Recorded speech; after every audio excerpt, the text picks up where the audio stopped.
Standing in front of my bathroom mirror, washing cold, sticky orange juice out of my hair, I realized my family had finally crossed a line they could never walk back.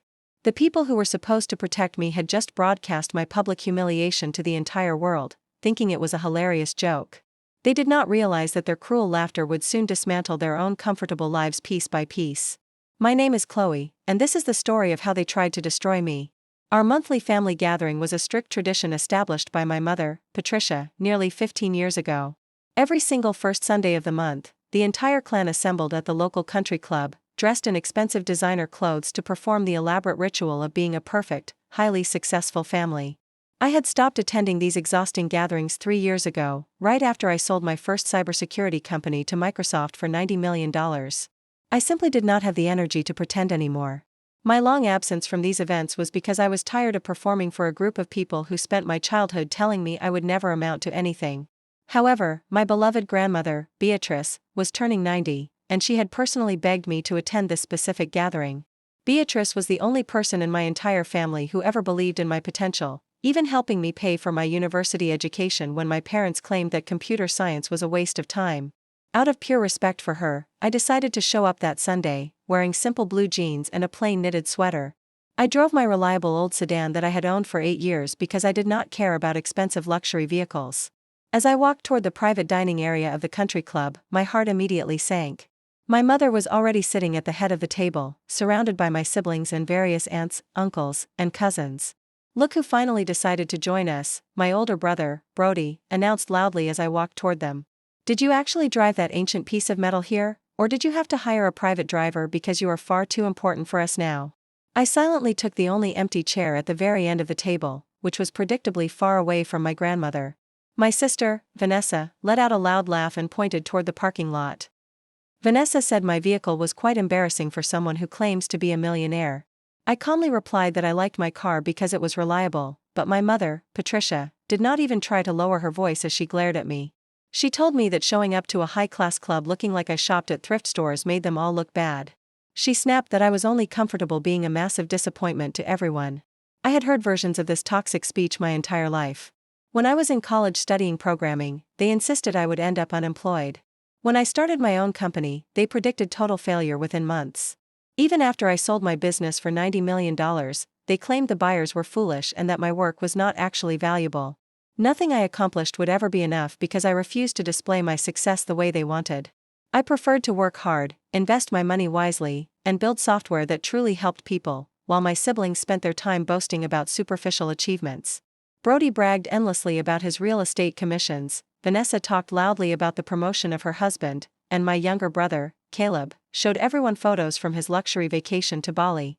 When my Aunt Nora politely asked what projects I was currently working on, my mother interrupted with a sharp laugh to mock my career.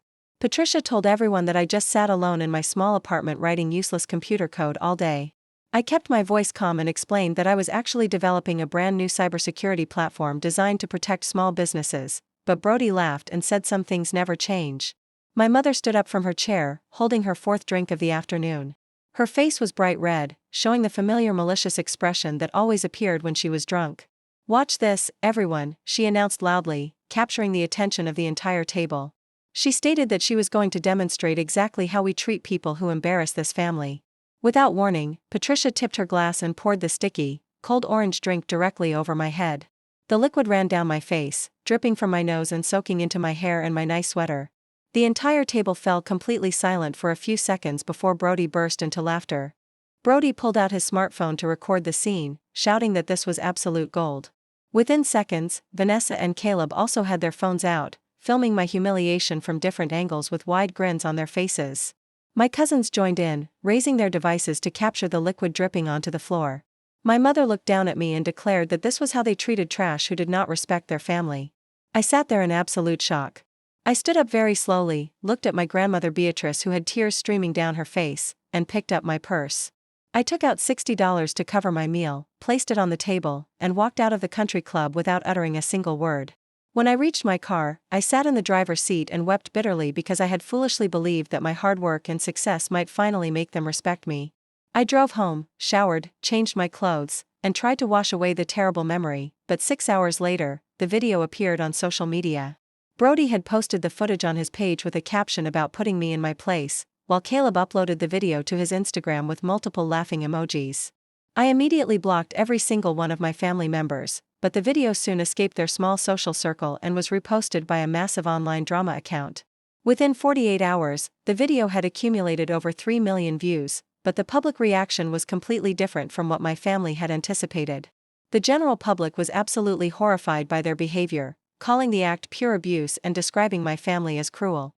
Then, a prominent technology journalist recognized me in the video and posted my professional credentials for everyone to see, revealing that the woman getting doused in juice was actually a highly successful tech entrepreneur. The narrative shifted instantly as mainstream news outlets and major technology blogs published articles about a brilliant female founder being assaulted by her jealous family. My phone began ringing constantly with calls from public relations experts, journalists, and supportive tech leaders. I released a brief, professional statement explaining that this was a private matter, but the public backlash against my family was swift and devastating. The real estate firm of Brody was flooded with terrible online reviews from angry citizens. Clients called the office to demand his termination, refusing to work with someone who recorded his mother abusing his sister, and his father-in-law fired him within 3 days. The husband of Vanessa faced similar trouble at his prestigious law firm because the managing partners were extremely angry that his wife had filmed and celebrated an assault online. His path to becoming a partner was suspended indefinitely, and Caleb was also fired from his marketing job at a tech startup. My mother, Patricia, was quickly forced to resign from 2 local charity boards, and the country club suspended her membership indefinitely. Suddenly, my phone was flooded with desperate calls from the very people who had laughed at me.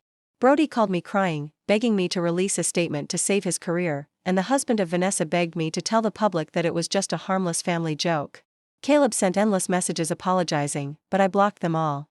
Finally, my mother called me from an unknown number and screamed that I was ruining the lives of everyone because I could not take a joke. I told her that they chose to film and post the abuse, and I hung up the phone immediately.